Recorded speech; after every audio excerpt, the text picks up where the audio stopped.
Hello, my name is Larry Tatum, and welcome to my self-defense sparring tape.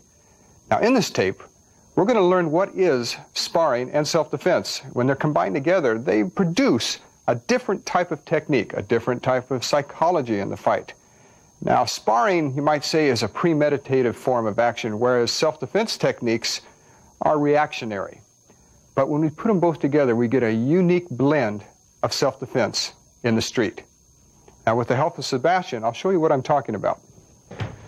Now, let's take a situation where Sebastian has grabbed me on my shoulder, just for the sake of a technique, on the street. I check his hand because I don't want it flying into my face. I check his arm, I elbow, I hammer to the groin, and I come back up with an elbow, and so forth. Now, as I do this hard, fast, strong, Sebastian is knocked back, probably off his feet. He's knocked down. And then I go to turn to run, the door is locked, or there's no place for me to run to. Suddenly I turn around and I'm confronted now with the same guy. What do I say? Grab my other shoulder? Well, obviously we can't do that. And as I taught you in one of the previous tapes, this is the point now where you're going to have to spar with this guy. If you can't talk him out of continuing to attack you, you're going to have to match him. And what I mean by match him is fist for fist, target for target, weight for weight, speed for speed. All this comes into play. And now you're going to have, every action from this point on is going to be premeditative, not only on your part, but on his part. But now we don't want to throw away our self-defense knowledge at this point and say, well, I hope I practiced my sparring. And sparring, like I said, is no more than a premeditated form of action. And that is, if we go back in the other tapes, we learned that we have out-of-range control. I can't really touch him. We have within-range control. We have control penetration. That means when we pass this point here, we're kicking, punching, striking, whatever. And then we found that once we get inside, we have control, or what's been called control manipulation. All right? And as I said before, they're all forms of control manipulation. But the point is now, Sebastian's been knocked down with one of my self-defense techniques. It didn't do the job because he's back up. Or it did, but I didn't have a place to go to. So now, Sebastian and I are squared off. Back up just a little bit. And being squared off now, I don't really know how good of a fighter he is. I do know one thing, that from that first technique when he grabbed me, I know he's not very smart, because to go up and lay your hand on somebody's shoulder when you don't know him can get you in a lot of trouble. So I know that maybe he does not have enough experience, but yet he may be tough enough, and it's quite obvious he is because he's back on his feet and he wants to continue this. All right, let's take a technique in sparring. Now, we've learned before that when we move, we want to control the height, width, and depth. That's not new to us, because in the previous tapes that we've learned that from there. But if I decided to shuffle in, grab his lead arm, and as I grab, I shuffle, pull his arm down, and punch with a left vertical punch. Well, let's say Sebastian takes the punch, manages to grab my wrist. Do I try to pull out, restart again, try a new technique? No, not in Kenpo. What we do, if he takes the first shot, and he grabs my wrist, I move from that action. And my self-defense techniques teach me, well, I can break the elbow from that point. And if you look at it again, it's no more than when it ends and something comes in, we just begin a new motion from that point of origin. And if you look at what I'm doing, I'm using a stance change to get in, or a foot maneuver to snap his elbow. Also, my options are open to me. You look at my thumb, it can go and gouge the eye right up here with my right hand. If Sebastian is still trying to tussle somewhat, I can buckle his leg, as we've learned. At this point, I can cross out, make my hit up, kick to the groin, or do whatever I want to do. But basically, what happened was, it started from what is considered a sparring situation. That's where we trade blows. If I punch and grab, he may punch and grab. Go ahead, Sebastian. Back and forth. Keep going. All right, so that we're blocking, we're both trying to get in and find a target to fight on each other. But in street sparring, we want to condition you away from that idea. I want you to limit the sparring as much as possible. And that's why knowledge of your self-defense techniques is very important, because they teach you, like I said, that once something goes wrong, that you keep moving from that point. And you understand that your self-defense techniques taught you many weapons that are open to you, many targets, lower weapons at all levels, height, width, or so forth. And you're not just trading blows to the face, to the stomach, and so forth. But you're beginning to look at him as one big target, and there isn't a place where I would be stomping the foot or whatever, or breaking the elbow while I stomp the foot. But you've learned this in some of the previous tapes. Now, minimizing the sparring, I know I make it sound a little easier than it really is, because that guy may have as quick as reactions as you do. And as I shuffle in to grab, he may shuffle out of range. And suddenly, well, I can't reach him, okay? So what do? Now, if I know that this guy, well, I found out that he does shuffle out. He has some knowledge of the martial art I can't quite reach. And if I shuffle again, he goes back. Well, now I'm starting to find a couple of things out about Sebastian. He loves to retreat in a straight line. All right. Now, the thing of it is, there are a number of ways to open Sebastian up. And one way to open your opponent up is to condition him. Make him think that you are going to do the same thing over and over. Make him think that you, too, are limited in your knowledge. Such as, if I drag up to do a diagonal roundhouse kick to Sebastian, and he blocks it, that's fine. Now I know something about Sebastian. I know that he likes to use his backhand to block with. He didn't drop his front hand, because had he dropped his front hand, I would have known immediately that he's going to leave his face open. All right. But the thing of it is, we found out he's been educated to use the backhand. Well, that's fine, because we can make Sebastian over and over use that backhand. And that each time that I come up and he uses it, I got the foot in. But well, how did that happen? Well, basically, all I did was I conditioned him to think that I was going to drag up, kick, plant, drag back, drag up, kick, plant, drag back. And it's the dragging back that he keeps seeing in his mind.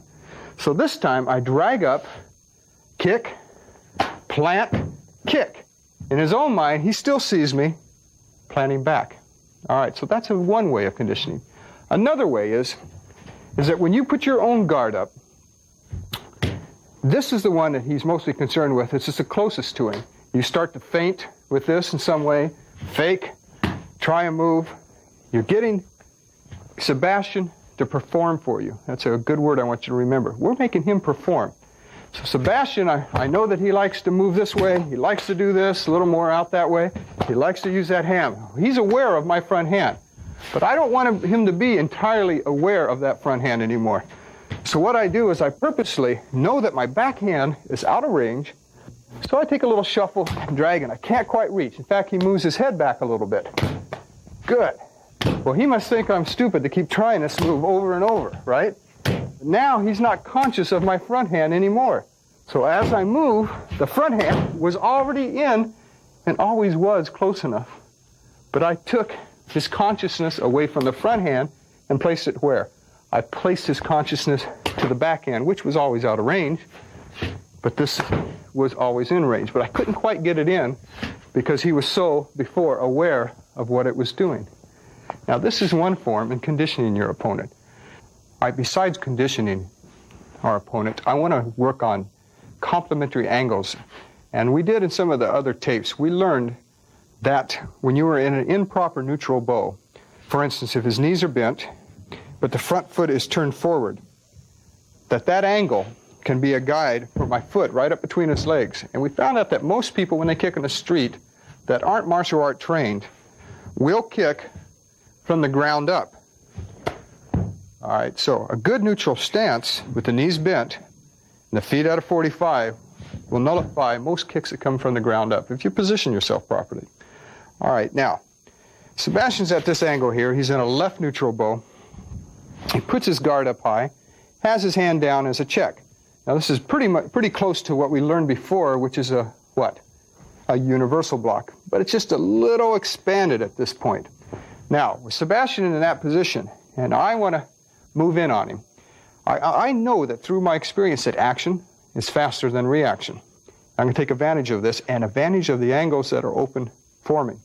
When the arm is up in this position, and he who hesitates, and it's been said in Kenpo, will meditate in horizontal position. So in this position, I'm going to take advantage of it. If I complement the angle, which is about a 45-degree angle, it can lead me to a target, such as complementing this angle here can send me right into Sebastian's solar plexus or chest area. If I go on the top of this angle, it also can send a heel palm strike up to the sternum. But these become guides now to his defeat. All right, now, if you look at it, again, I'll slow it down a little bit. I could shuffle in and do this and get in deep enough, but I'm getting too deep and I could get hit, or I could get a knee in the groin. I could shuffle in, move your foot over a little bit. I could shuffle in on top and hit it, but again, I'm getting too deep and I could get hit with his rear hand too. So what stance did I use in this type of sparring? Is I did a left rear crossover. What it did, it allowed me to get in, but in doing so, it put my hand at a nice check and kept my body at the furthest point from his right hand. Also, my twist stance, and we learned earlier, rather than leaving myself open, the twist stance pinched off the groin as I made my hit, as I crossed in. All right, whether it be over the top or over the bottom. But this gives you an idea how to complement the angle of a defense to get into the target. All right, another method in opening Sebastian up is not just only complementing, but actually taking his defensive posture and, so to speak, opening the doors. And the way this can be done is I can match him left to left, and as I work from a left to left situation, I can purposely drop my rear hand down, inviting an action. All right.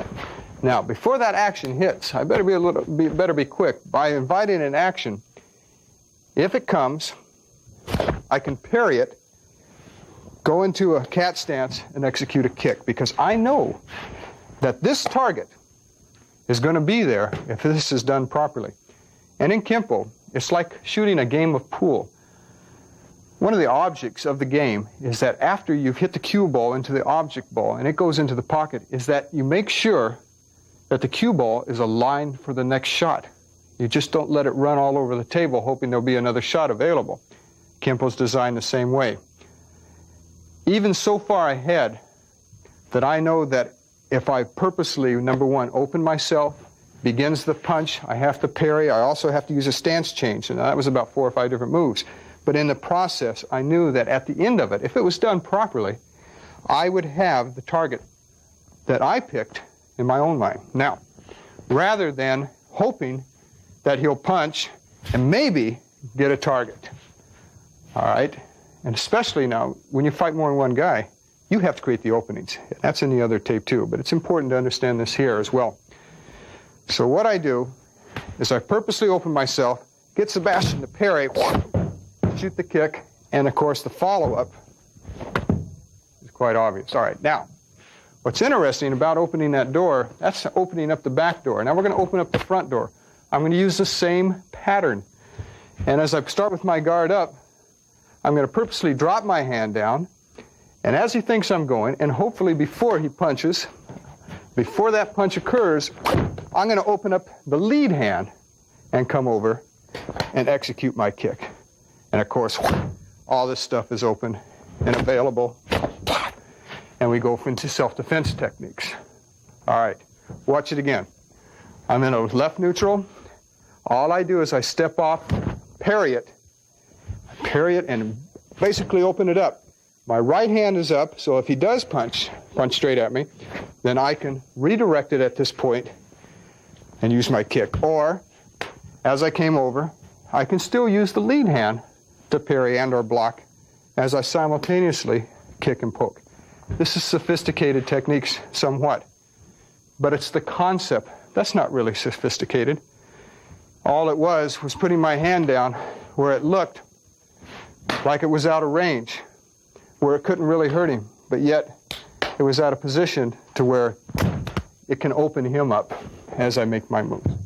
So this is another way of dealing with a sparring situation that arises in the street. Now, you also got to understand, too, that if you don't want to open his defense, complement his defense, or purposely bait him to get it open, or go deep into his defense, into home base, so to speak, how else can you deal with somebody in the street when he puts his guard up or he's ready to spar with you?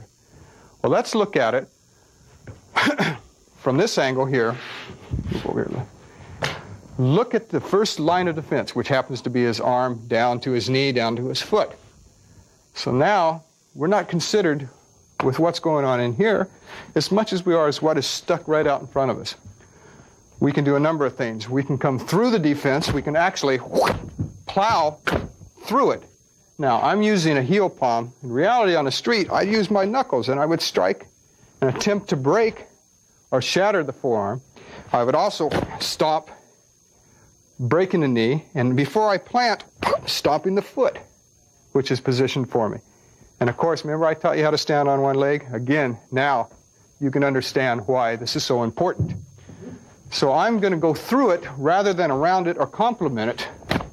I'm going to bust through a defense and so forth and around and use that one-legged stance. I don't even have to get in deep enough to commit myself. By practicing some of the stuff in the previous tape, it's quite obvious what can be done. All right, another method to employ is to get your attacker to chase you. And what I mean by that is that if we've begun our sparring situation, if I look like I'm in a retreative position, right, people got to understand that sometimes you take this type of posture that it looks like you're running. Well, that's great, because if he takes the bait from a running position as he comes in with a punch, it's not a running position. But what it does is it begins to get this attacker to open himself up for a back kick. And that's important because not just for the back kick, but it reinstills the fact that a Kenpoist has weapons 360 degrees around him. He doesn't have to face and be perfectly balanced in a neutral stance to fight from. Although most of it does take place from that position and that posture, there isn't an angle, an attitude that a Kenpoist can't fight out of. And he learns this.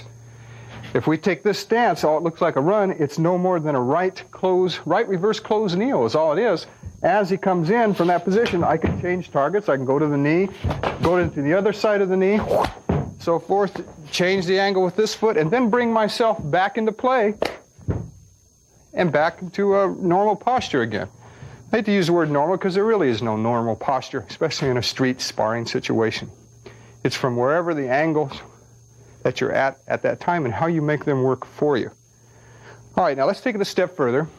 Let's take, for instance, if I was pushed, shoved, or even hit and knocked down onto the mat or the ground because we're out in the street. One thing to remember is that if you are conscious and if you got knocked down, is that as you hit the ground, you hit in such a way that if I'm punched or so forth and I fell, if I could manage to position myself into a neutral ground position. Now, what I mean by neutral is that obviously you're not wide open like this, but it's in a position somewhat to a neutral bow where you have your weight not all the way on the back arm, nor all the way up here, but centered. Okay, it is a neutral stance. From here, you can cover up your vital areas, the groin areas. You can cover up your lower stomach, your ribs can be covered, and so forth.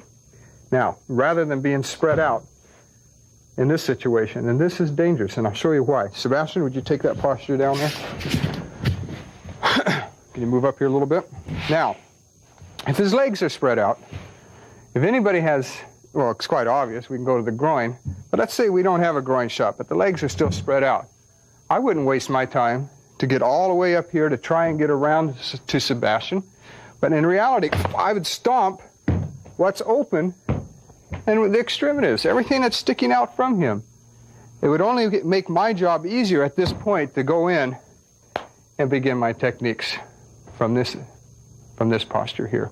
So it's important that when you hit the ground, thank you, Sebastian, that you hit in such a way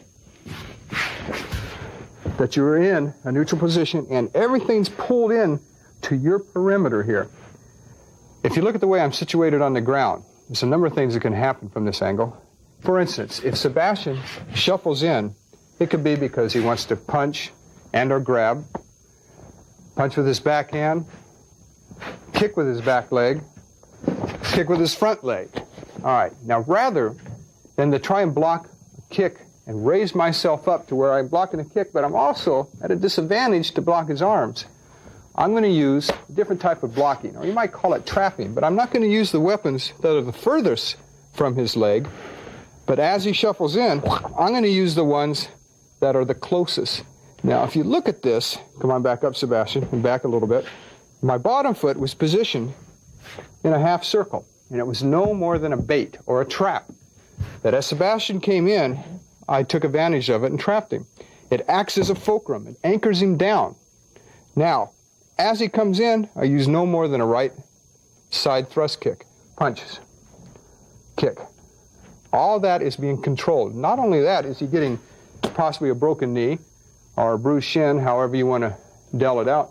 But the important thing is that in the strike, all right, we're applying defensive measures to curtail his height, his width, or his depth. And we've learned what those mean to us. All right, but that's only for so long, because eventually he could pull out of this. Come up a little bit, come up a little bit. Now, so from that position, next move, we take it a step further and do a heel hook right behind the knee. Now we can hit in there. It becomes a strike, but it also positions him down and away from you. Again, controlling those zones. And come on back up, Sebastian. And you'll also notice that the knee is going to get hit, not from me, but from the cement or curb or whatever's there on the ground. Come on up a little bit, so that as I buckle him out, his knee, you can hear it hit the ground. If I want to take it a step more, I can rotate, continue on, have a fulcrum here, and snap the knee by taking his foot at a 45-degree angle. I can take it this way, or I can take it over it this way. That's not real important right now because I'm teaching you the concepts and principles of this type of sparring. All right, come on up. Let's watch this again. But instinctively, if you've only practiced using your hands in an upright position or your feet in an upright position, this is what will happen in a real situation. The moment he comes in, you're going to go into this type of situation. Now, you may be good, you may be strong enough to take his blows, and I'm not saying that there isn't a lot you can do from this position. But why take the chance of suddenly rushing up and having to go through all that when you can keep all of your vital parts, head, ribs, and so forth, groin area, away from you and employ it from here, whether it be going from here back to this point or back from here up to the groin and so forth. And you can keep controlling this guy at all these different angles from here without exposing yourself into it. All right, now, let's take a situation similar. Switch your stance, Sebastian. Now, Sebastian is going to, instead of shuffle, but he's going to step through. And we know what a step through is. And he's going to step through, and a lot of body weight comes with that. But as he steps through, we're just going to borrow that force and stretch him out. Now, again, I'm pretty much out of range. I better keep myself somewhat covered. If I stretch him too far, I might stretch him right into my own groin area. But I'm okay at this point. Now, if I roll over and I bring him forward with a kick, a little more, I got a finger slice. I can roll back, pull myself out of position, kick from bringing back again, use both legs, however I want to do to position myself to get back up and off the ground. Now, these are only ideas. Thank you, Sebastian. They're not rules.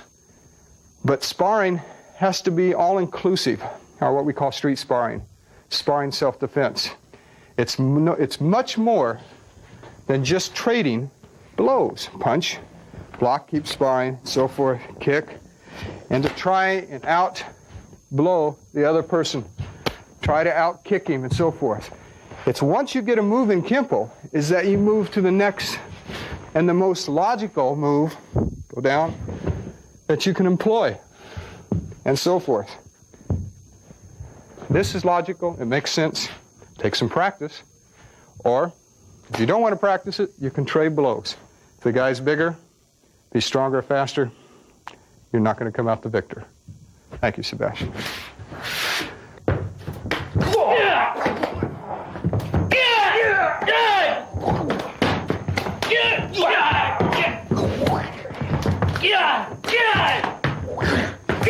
Good. All right. Good, gentlemen. We face each other. Now let's stop this right at this point. We see a lot of punching, a lot of kicking, a lot of trading of strikes. Now, as I said earlier, that's what we want to try and avoid. But, you know, not everything is going to work exactly how we want it to, especially in a street altercation. Now, what is the yelling? We hear a lot of yelling, and to those of you that are watching these tapes, you already know what it is if you've been studying the martial arts. But those of you that haven't studied the martial arts, why do we yell? Well, it does a number of things. Number one, when you take in air, and as you yell it out or blow it out of your mouth in this type of action, what it does is it forces air out, but it also forces air down into your lower stomach. Now, this is important because imagine a basketball that is totally deflated, and you're holding it, clutching a basketball that's deflated, and there was a way to suddenly fill that basketball all the way up with air within less than a split second. What would happen to your arms and hands? They would be exploded away from you and possibly broken. That much energy going in that suddenly. Well, your stomach, in a sense, is like that basketball. Sebastian, would you take a horse stance? And at the moment of impact, all right, he would force air down into the lower part of his stomach, and it would actually balloon out. If you look at my fingers, as I push into Sebastian's stomach, obviously they go in, it's easy. But now as he pushes out with his stomach muscles, that in itself is a type of kiai. Now at the point that he shoves out, if he was to yell and push, it shoves air out and it quickly throws my hand back out. Now this is important because especially in sparring, you can't block every type of strike. And so what happens, if at any given point a blow manages to slip in and catch you in the stomach, in the chest, or the ribs, you've got to kiai, and instinctively. And actually you kiai before the move hits you. And you're going to say, well, how can I kiai when I don't even see the move?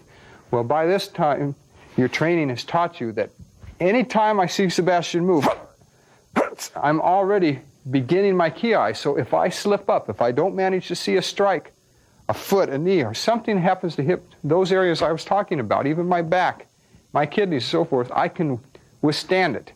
So if he does manage to strike in there, at least I can. That will actually, in a sense, become a block. It's a heck of a way to block, and I don't advise it. But the kiai did save me. I could weather that shot and then keep my strike going on through. Whereas, if I didn't know how to kiai and I took a shot like this, that's it. Once the wind is knocked out of you, the fight's over. It also fortifies your body. When you yell, it tenses all the muscles up around the vital areas. This is important so that, like I said, that you can withstand a good strike, a tremendous kick. Back up just a little bit, Sebastian. Now, also, Sebastian, would you face me with your left leg forward? At the moment of kiai, and it's called kiai, and it's no more than a fancy term for properly breathing, is that when I kiai, and I yell, it forces me to solidify my base. Now, American boxing, they kiai, but they do it a little bit differently. They do it through their nose. And you'll see them with their mouth closed, and the reason they do it through their nose is primarily because they wear a mouth guard. But they have to keep this kiai fluctuating all the time. This is important because, as you notice, most boxers never get knocked out from getting hit into the ribs of the stomach. It's usually from getting hit in the face. It's not to say that they're not worn out and beaten down by getting hit in the ribs and stomach. But what it does is they go, this flex the stomach muscles back and forth, back and forth. So if a blow is taken, it's always kiaiing back and forth. They're forcing air down, a little bit out. Air down, a little bit out. It's so quick, though, there's never a point to where they're caught on an inhale. And that's dangerous. If you get caught on an inhale, everything's going out and you're going down. That is the worst time to take a blow. If you're caught on an exhale, you're solidifying your base and you're pushing your stomach out. You're tightening the muscles up around there. Okay, thank you, Sebastian. Now, psychologically, it has an effect as well. And I'm sure that most of you have heard that if you yell at your attacker, a number of things can be going through his mind. Number one, you can think you're crazy or you're just frightened or so forth. But the thing of it is, if the yell is trained, and as you train your yell, it's like a singer.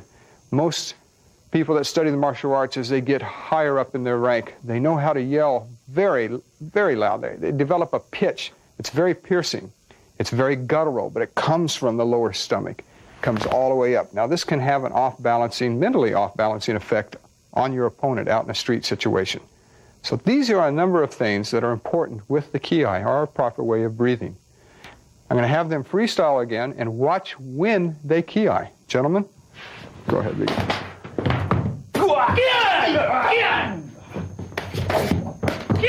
Good. Gentlemen, can you do it again and slow it down just a little bit?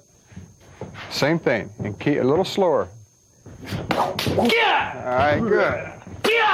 All right, good. Now you also notice that when Sebastian punched, come on in, he punched, and as he hit his target, he also kiai'd. There's another reason for it, is that kiai lets the adrenaline start to flow in your body, and it supports him in his strike, giving him a little more energy, a little more ferociousness in him as well. Gentlemen, keep it going about that speed. Yes, good, good. All right, good, gentlemen. Thank you. Now, this will give you an idea on the kiai, how I want you to practice it. Gentlemen, if you go with your feet together, back up a little bit, is take a neutral stance, drop your arms, take a deep breath through your nose, retain it, and slowly exhale through your mouth. And you inhale, slowly exhale, and as you exhale, I want you to feel your feet solidify and somewhat grip the ground. Center yourself, drop your weight through your nose, and this time as you exhale, I want you to yell sharply from the gut. Okay, what the word you say doesn't really matter. Some people like the word that's because it forces the stomach. It's a guttural sound. Pick your own way of yelling. That's not important. But the important thing, as you yell, you don't shove all of the air out of your lungs, but you're shoving only a part of it out, and the other part of it is going down into your lower stomach. Practice as if you're grabbing onto something. And as you pull down, you can feel that air, as you're yelling, being shoved down inside. Now, it gets a little long and lengthy, but you notice that in my other tapes, particularly in my mass attack tapes, you don't hear me kiaiing very often, and when I do, it's only short, and it's where I feel that I need it. You don't want to kiai on every strike. If you do that, you waste time because it takes a mental effort to do that. And later on, as you develop, and we get into more advanced tapes, there's even greater ways of using this kiai so that you can control your speed, your power, and your mental thought throughout the situation. Practice it. It's very important. And you'll find out as we go along how important it truly is. I'm going to have them freestyle some more, and then we're going to interject something into this freestyling match. Is going to change the whole dimension of this freestyling. Gentlemen, begin.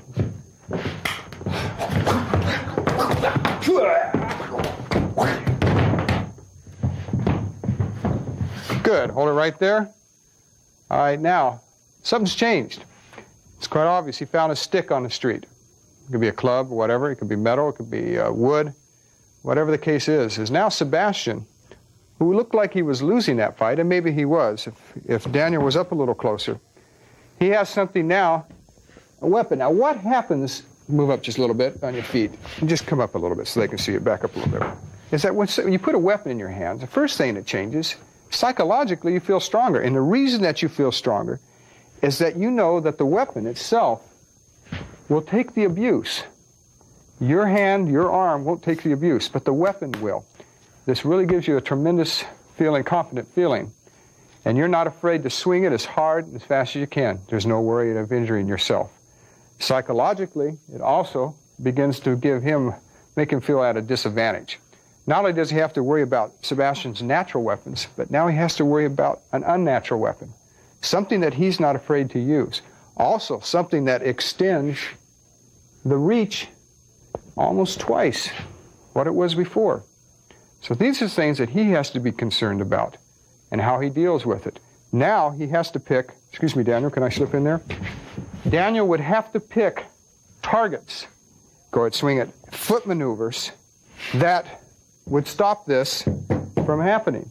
He can no longer just blindly go in and not worrying about an arm just brushing up against his leg, but a solid weapon that could curtail all of his efforts.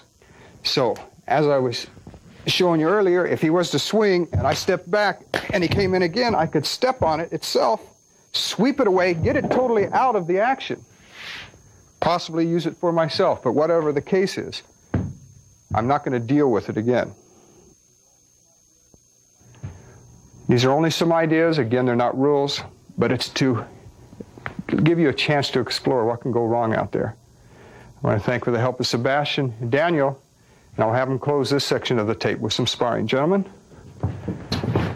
begin.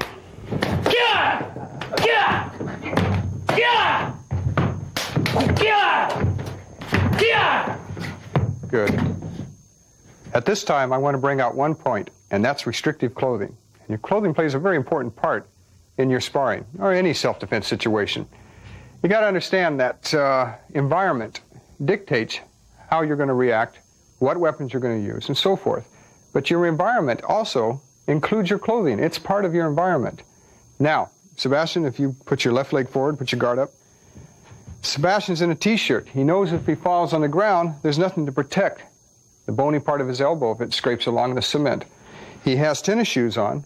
All right, when they hit, they're not going to hit with the same impact as a pair of boots, hard shoes, this type of thing. He has a ring on. That's to his advantage if it's in the street. All right? These things have to be considered and taken in consideration. Thank you, Sebastian. Now, with today's fashionable clothing, such as tight jeans and so forth, that you look great and you poured yourself into your jeans, and you've got your boots on with high heels on it and this type of thing, and you have on a silk shirt, you may look great. You get out in the street, and suddenly those high boots won't allow you to use your foot maneuvering properly. Secondly, your jeans, as you go to kick somebody, suddenly you find out that you can only raise your knee this high. You've got to understand this. Most people don't really think about how clothing can be restrictive. So as you practice these techniques, practice them in your gi. It's obvious. In my gi, what I'm wearing now, I have full range of my moves. But then I also practice with tight jeans. I practice with boots. I practice with bare feet, with tennis shoes. I practice in a leather jacket. How the leather jacket restricts my movement, particularly in elbow strikes. All this plays a very important part in your knowledge of self-defense, because if the moment arises, you've got to rise.